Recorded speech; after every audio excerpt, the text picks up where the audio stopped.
শ্রীমদ্ভাগবতের একাদশ স্কন্ধের ষষ্ঠ অধ্যায় যাদবদের প্রভাসের প্রস্থান শ্রবণ করুন।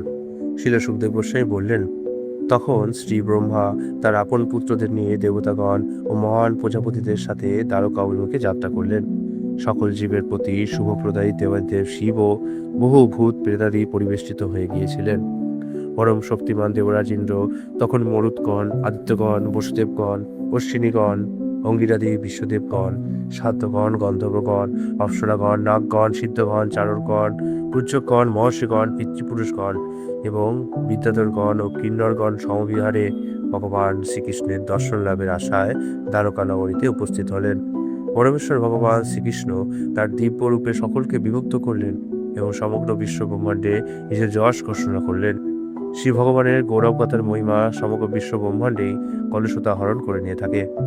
সর্বপ্রকার শ্রেষ্ঠ ঐশ্বর্যমণ্ডিত অতি সমৃদ্ধিশালী সেই দ্বারকা নগরীতে দেবতাগণ তাদের অতৃপ্ত নয়নে শ্রীকৃষ্ণের আশ্চর্য রূপ অবলোকন করলেন। স্বর্গের উদ্যানগুলি থেকে আনা পুষ্পমাল্য দিতে দেবতাগণ পরমেশ্বর ভগবানকে আচ্ছাদিত করলেন। তারপর তারা তার গুণগান করেন। যদুবংশের শ্রেষ্ঠ পুরুষ রূপে বিচিত্র মনোরম বাক্য এবং ভাব সংমিশ্রণের সাহায্যে দেবতাগণ বলতে লাগলেন, হে আমাদের প্রিয় ভগবান, কঠোর জড়জাগতিক কর্মবন্ধন থেকে মুক্তির প্রয়াসে উন্নত যোগীরা তাদের অন্তরে আপনার পাদপদ্মে গভীর ভক্তি নিবেদন সহকারে ধ্যান করে থাকেন। আমরা দেবতারা আমাদের বুদ্ধি, ইন্দ্রিয়াদি, প্রাণবায়ু, মন ও বাক্যের দ্বারা আপনার শ্রীচরণ কমলে প্রণতি জ্ঞাপন করি। হে অজেয় প্রভু, স্বয়ং আপনারই মধ্যে প্রকৃতির ত্রৈগুণ্যের সৃষ্টি মায়াশক্তির মাধ্যমে অভাবনীয় রূপে প্রকাশিত বিশ্ব ব্রহ্মাণ্ড আপনি সৃষ্টি, রক্ষা এবং বিলুপ্ত করে থাকেন। মায়াশক্তির পরম অধিকর্তা রূপে সেই জড়া প্রকৃতির গুণাবলীর পারস্পরিক ক্রিয়াকর্মের মাঝে আপনি অধিষ্ঠিত রয়েছেন বলেই প্রতিভাত হয়ে থাকে। তবে কখনোই আপনি জড়জাগতিক ক্রিয়াকর্মাদির মাঝে জড়িত হয়ে পড়েন না। বস্তুত আপনি বিনা বাধায় সদা সর্বদা আপনার নিজ সচ্চিদানন্দ সুখে নিমগ্ন থাকেন এবং তাই হে অতুলনীয় শ্রী ভগবান, কোনো প্রকার জড়জাগতিক ক্রিয়াকর্মের ফলাফলে আপনি কখনোই সংক্রমিত হন না। হে পূজনীয় শ্রেষ্ঠ পুরুষ, যাদের চেতনা মায়ার দ্বারা কলুষিত হয়েছে তারা কেবলমাত্র সাধারণ পূজা আরাধনার মাধ্যমেই নিজেদের পরিশুদ্ধ করে তুলতে পারে না, কিংবা বেদ শাস্ত্রাদি পাঠ অধ্যয়ন, দান ধ্যান, কৃচ্ছতা সাধন এবং যাগযজ্ঞ করেও তারা শুদ্ধ হয়ে উঠতে পারে না। হে ভগবান, যে সকল শুদ্ধাত্মা পুরুষ আপনার গুণমহিমায় সুদৃঢ় দিব্য আস্থা পোষণ করতে শিখেছে তারাই শ্রদ্ধা বিশ্বাস সহকারে শ্রবণ প্রক্রিয়ার মাধ্যমে আপনার শুদ্ধ সত্তায় অধিষ্ঠিত হতে সক্ষম হয়। জীবনে সর্বশ্রেষ্ঠ কল্যাণ প্রাপ্তির আশায় মহান ঋষিবর্গ সদা সর্বদাই তাদের ভগবৎ প্রেমার্দ্র অন্তরে আপনার শ্রীচরণ কমলের বন্দনা করে থাকেন। তেমনি আপনার আত্মসংযমী ভক্তবৃন্দ আপনার সমপর্যায়ের বিভূতি লাভের জন্য স্বর্গের জড়জাগতিক রাজ্য অতিক্রম করে যাওয়ার বাসনায় প্রতিদিন প্রাতঃকালে দ্বীপ্রহরে এবং অপরাহ্নের ত্রিসন্ধ্যায় আপনার শ্রীচরণ কমল বন্দনা করে থাকেন। ওইভাবে আপনার চতুর্ভুজ অংশ প্রকাশের রূপের মাধ্যমে আপনার প্রভুত্বের চেতনায় ধ্যানমগ্ন পূজা আরাধনা করেন। জাগতিক ইন্দ্রিয় উপভোগের উদ্দেশ্যে সকল প্রকার অশুভ বাসনা বশীভূত করে যে জ্বলন্ত অগ্নি আপনার চরণ কমল তারই মতো। ঋক, সাম এবং যজুর্বেদ অনুসারে যজ্ঞের অগ্নিতে যারা আহুতি প্রদানে উদ্যত হন তারা আপনারই শ্রীচরণ কমলের ধ্যান করে থাকেন। তেমনি অপ্রাকৃত যোগ অভ্যাসকারীগণও আপনার দিব্য যোগ শক্তির বিষয়ে জ্ঞান অর্জনের আশায় আপনার শ্রীচরণ পদ্মে ধ্যানমগ্ন হন এবং অতি উত্তম শুদ্ধ ভক্তগণ আপনার মায়ার বন্ধন অতিক্রমের অভিলাষে যথাযথভাবে আপনারই শ্রীপাদপদ্মের আরাধনা করে থাকেন। হে সর্বশক্তিমান প্রভু, আপনি আমাদের মতো ভৃত্যদের প্রতি এমনই কৃপাময় যে আপনার পক্ষে আমরা যে শুষ্ক জীর্ণ পুষ্পমাল্য স্থাপন করেছি তাই আপনি গ্রহণ করেছেন। যেহেতু লক্ষ্মী দেবী আপনার দিব্য বক্ষপরি তার অধিষ্ঠান সুরক্ষিত করে রয়েছেন, তাই তিনি নিঃসন্দেহে ঈর্ষাজীর্ণ উষ্ণপতির মতোই সেই স্থানে আমাদের নিবেদনের অবস্থান লক্ষ্য করে চাঞ্চল্য বোধ করবেন। তা সত্ত্বেও আপনি এমনই কৃপাময় যে আপনার নিত্য সঙ্গিনী শ্রীমতী লক্ষ্মী দেবীকেও অবহেলা করছেন এবং আমাদের নৈবেদ্য পুষ্পমাল্য অতীব চমৎকার পূজার অর্ঘ্যরূপে গ্রহণ করেছেন। হে করুণাময় প্রভু, আপনার শ্রীচরণ কমল যেন নিত্যকাল জ্বলন্ত ধূমকেতুর মতোই আমাদের হৃদয়ের মধ্যে অশুভ কামনা বাসনা ইত্যাদিকে গ্রাস করতে থাকে। হে সর্বশক্তিমান শ্রী ভগবান, আপনার শ্রীবিক্রম অবতার রূপে আপনি পতাকাদণ্ডের মতো আপনার পাদপদ্ম উত্তোলন করে ব্রহ্মাণ্ডে আবরণ ভেদ করেছিলেন, যাতে পবিত্র গঙ্গা নদীর জলধারা বিজয় পতাকার মতো সমগ্র ত্রিভুবনের সর্বত্র তীরধারায় প্রবাহিত হতে পারে। আপনার পাদপদ্মের 3টি পদক্ষেপের দ্বারা আপনি বলি মহারাজের ব্রহ্মাণ্ডব্যাপী রাজ্য দখল করে নিয়েছিলেন। আপনার পাদপদ্ম দৈত্য দানবদের মনে ত্রাসের সঞ্চার করে এবং তাদের নরকে প্রেরণ করে। আপনার ভক্তমণ্ডলীকে স্বর্গীয় জীবনধারার সার্থকতা উত্তীর্ণ করে এবং নির্ভয় সৃষ্টি করে। হে ভগবান, আমরা আপনাকে বন্দনার জন্য আন্তরিক প্রয়াস করে থাকি। সুতরাং আপনার শ্রীচরণ কমল যেন আমাদের সকল পাপকর্ম ফল থেকে মুক্ত করে। আপনি পরম পুরুষোত্তম শ্রী ভগবান। আপনি জড়া প্রকৃতি এবং প্রকৃতি ভোগকারী জীবগণেরও শ্রেষ্ঠ দিব্য সত্তা। আপনার শ্রীচরণপদ্ম দিব্য আনন্দ আমাদের উপরে বিতরণ করুন। ব্রহ্মা প্রমুখ সমস্ত মহান দেবতারা সকলেই জীবসত্তা। আপনার কালের গতিতে কঠোর নিয়ন্ত্রণাধীনে তারা যেন নাসার মধ্যে রজ্জুনিবদ্ধ বলদের মতোই আকৃষ্ট হয়ে সংগ্রাম করে চলেছে। আপনি এই বিশ্বব্রহ্মাণ্ডের সৃষ্টি, স্থিতি এবং প্রলয়ের কারণ। মহাকাল রূপে জড়ার প্রকৃতির সূক্ষ্ম ও অভিব্যক্ত অবস্থা এবং প্রত্যেক জীবের আচরণ আপনি নিয়ন্ত্রণ করে থাকেন। মহাকালের তৃণাবিযুক্ত চক্ররূপে আপনার অনধিগম্য ক্রিয়াকলাপের মাধ্যমে সকল বস্তুর বিনাশ সাধন করে থাকেন এবং তাই আপনি পরম পুরুষোত্তম শ্রী ভগবান। হে প্রভু, আদি পুরুষাবতার মহাবিষ্ণু আপনারই সৃষ্টি শক্তি থেকে ক্ষমতাপ্রাপ্ত হন। এইভাবে অক্ষয় শক্তির সাহায্যে তিনি জড়া প্রকৃতিকে বীর্যবতী করেন এবং তাতে মহত্তত্ত্ব সৃষ্টি হয়। তারপরে মহত্তত্ত্ব অর্থাৎ সম্মিলিত জড়া প্রকৃতি ভগবানের শক্তি সম্পন্ন হয়ে ব্রহ্মাণ্ডের স্বর্ণময় আদি অন্ডকোষ উৎপন্ন করেন, যা থেকে জড়া প্রকৃতির বিভিন্ন উপাদানের আবরণে বিশ্বব্রহ্মাণ্ড প্রতিভাত হতে থাকে। হে ভগবান, আপনি এই বিশ্বব্রহ্মাণ্ডের পরম স্রষ্টা এবং সকল স্থাবর ও জঙ্গম প্রাণীর পরম নিয়ন্তা। আপনি সকল ইন্দ্রিয় প্রক্রিয়ার পরম নিয়ন্তা ঋষিকেশ। তাই জড়া সৃষ্টির অভ্যন্তরে অসংখ্য ইন্দ্রিয়জাত ক্রিয়াকলাপের মাঝে আপনার পর্যবেক্ষণের মাঝেও আপনি কখনোই কোনো প্রকারে কলুষিত কিংবা সংশ্লিষ্ট হন না। পক্ষান্তরে অন্যান্য জীবগণ যথা যোগীগণ এবং দার্শনিকগণও তাদের জ্ঞান অন্বেষণের সময়ে পরিত্যক্ত জাগতিক বিষয়গুলি শুধুমাত্র স্মরণের ফলেই ভীত এবং সন্তুষ্ট হয়ে থাকেন। হে ভগবান, আপনি 16,000 অনিন্দ সুন্দরী মনোহরী মহিষীদের সঙ্গে বাস করছেন। তাদের মনোহারী ভ্রুভঙ্গি, স্মিতহাস্য, অপ্রতিরোধ্য আহ্বানের মাধ্যমে তাদের ঐকান্তিক মধুর রস আস্বাদনের আকুলতা জানিয়ে থাকেন। কিন্তু তাদের নিক্ষিপ্ত অনঙ্গমনের আঘাতে আপনার মন এবং ইন্দ্রিয়াদি বিচলিত করতে একেবারেই ব্যর্থ হয়ে থাকেন। আপনার সম্পর্কিত অমৃত কথার ফলগুধারা এবং আপনার শ্রীচরণ কমল স্নাত হয়ে উৎসারিত পবিত্র নদীধারাগুলিও ত্রিভুবনের সকল কলুষতা নাশ করতে পারে। যারা শুদ্ধতা অর্জনের জন্য সচেষ্ট হন, তারা শ্রবণের মাধ্যমে আপনার গুণমহিমার পূর্ণ বর্জনের সাথে পরিচয় লাভের দ্বারা মানসিক শুদ্ধতা লাভ করেন। তারা আপনার শ্রীচরণ কমল থেকে প্রবাহিত পবিত্র নদীগুলিতে অঙ্গ সংবহনের মাধ্যমে শারীরিক সুচিতা অর্জন করে থাকেন। শ্রীল সুখদেব গোস্বামী আরও বললেন, ব্রহ্মা সহ দেবাদিদেব শিব এবং অন্যান্য দেবতাগণ এইভাবে পরমেশ্বর ভগবান শ্রী গোবিন্দের উদ্দেশ্যে প্রার্থনা জানানোর পরে ব্রহ্মা স্বয়ং আকাশ মার্গে অবস্থিত হলেন এবং ভগবানের উদ্দেশ্যে এইভাবে বললেন। শ্রী ব্রহ্মা বললেন, হে ভগবান, পূর্বে আমরা আপনাকে পৃথিবীর ভার লাঘবের জন্য অনুরোধ করেছিলাম। হে অনন্ত পরমেশ্বর ভগবান, সেই অনুরোধ সুনিশ্চিতভাবে পরিপূর্ণ হয়েছে। হে ভগবান, নিয়ন্ত সত্য সন্তানী যে সকল ধর্মকর মানুষ, তাদের মধ্যে আপনি ধর্মনীতি পুনরুস্থাপন করেছেন। সমগ্র পৃথিবীতে আপনার মহিমাও আপনি প্রচার করেছেন এবং তাই এখন সমগ্র জগৎ আপনার বিষয় শ্রবণের মাধ্যমে পবিত্র হয়ে উঠতে পারবে।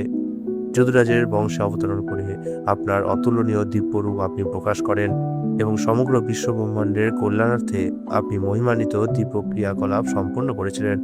হে ভগবান, কলিযুগে যে সকল সাধু সজ্জন ব্যক্তি আপনার দিব্য ক্রিয়াকলাপের কথা শোনেন এবং সেই সকল বিষয়ের মাহাত্ম্য প্রচার করেন, তারা অনায়াসেই কলিযুগের অন্ধকারময় অজ্ঞানতা অতিক্রম করে যান। হে পরম পুরুষোত্তম শ্রী ভগবান, হে আমার প্রভু, আপনি যদুবংশে অবতরণ করেছেন এবং তাই ওইভাবে আপনার ভক্তকুলের সাথে 125টি শরৎকাল অতিবাহিত করেছেন।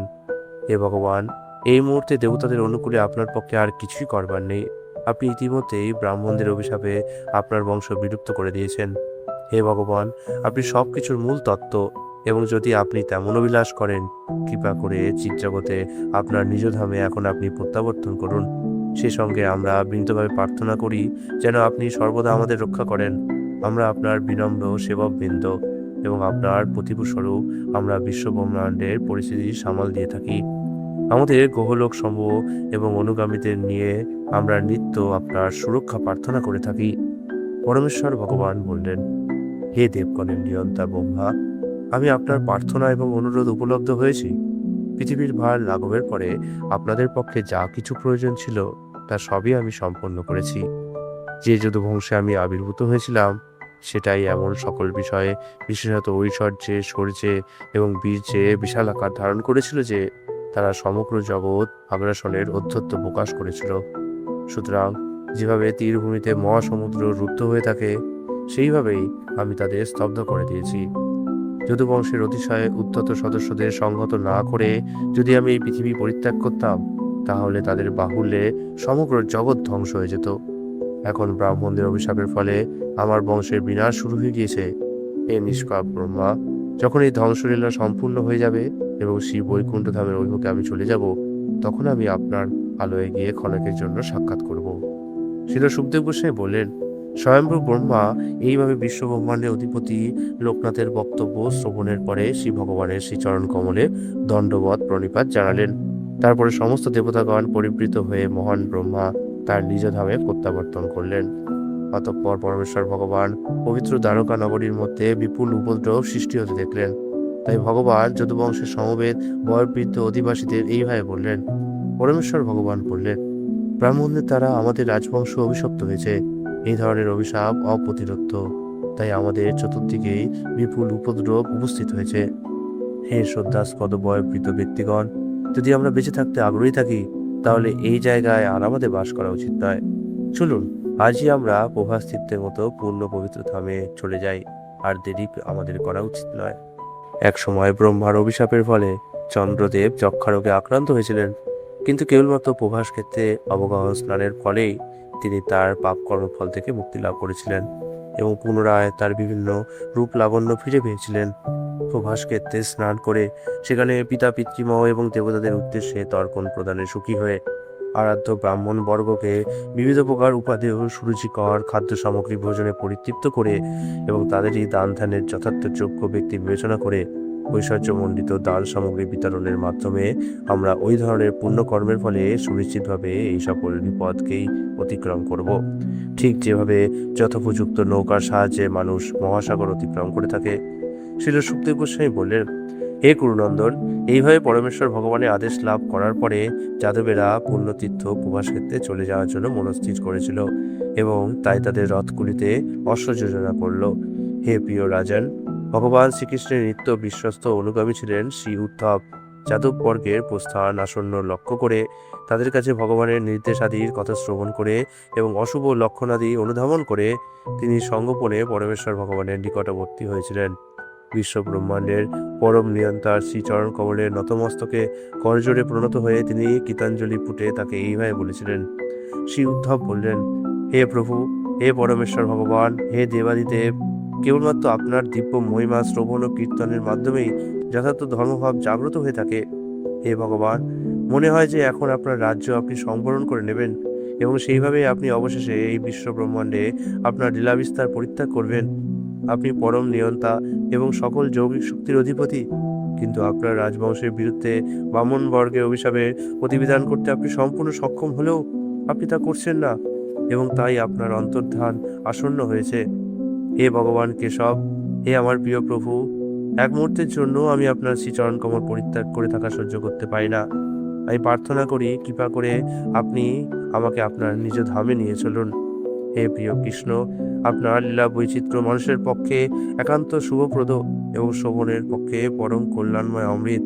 ওই সকল লীলার আস্বাদনের মাধ্যমে অন্য সকল বিষয়ে তাদের বাসনাদি বর্জন করে।